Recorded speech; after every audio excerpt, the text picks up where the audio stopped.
Good afternoon and salam Ibu Pertiwiku.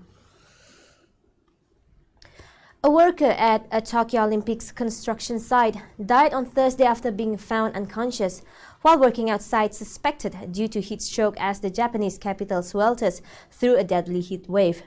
According to Tokyo 2020 organizers, a 50-year-old construction worker who'd been laying cable outside Tokyo Big Site, which is being renovated to serve as the media center for Tokyo 2020, was found unconscious on the ground on Thursday afternoon and taken to hospital, where his death was confirmed.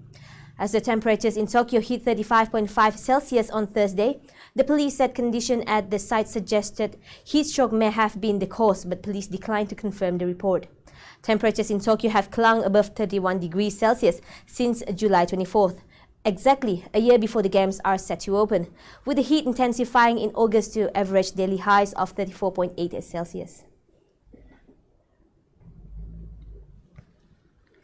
Egypt's Interior Minister said on Thursday it has identified the perpetrator behind a car bombing outside Cairo's main cancer hospital on Monday that killed more than 20 and injured dozens.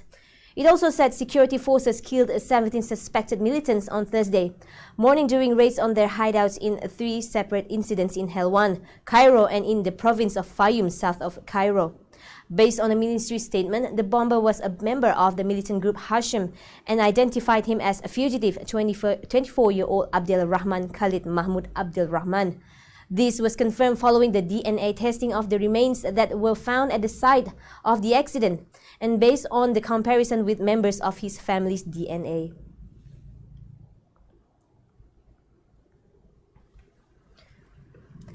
A red alert has been issued earlier today as Super Typhoon Lekima approached Zhejiang province on the eastern coast after forcing flight cancellations in Taiwan and shutting markets and businesses on the island. The National Meteorological Center (NMC) said the typhoon was expected to hit the mainland in early on Saturday and then turn north. The island's authorities issued landslide warnings after an earthquake of magnitude 6 struck its northeastern coast on Thursday, hours before the typhoon approached, which was forecasted to bring rainfall of up to 900 millimeters in its northern mountains. Heavy rain and level 10 gales are expected to hit Shanghai on Friday and continue until Sunday, with 16,000 suburban residents set to be evacuated. Well, that is all from me. I'm Yumis Rani for TV Sarawak. Anytime, anywhere.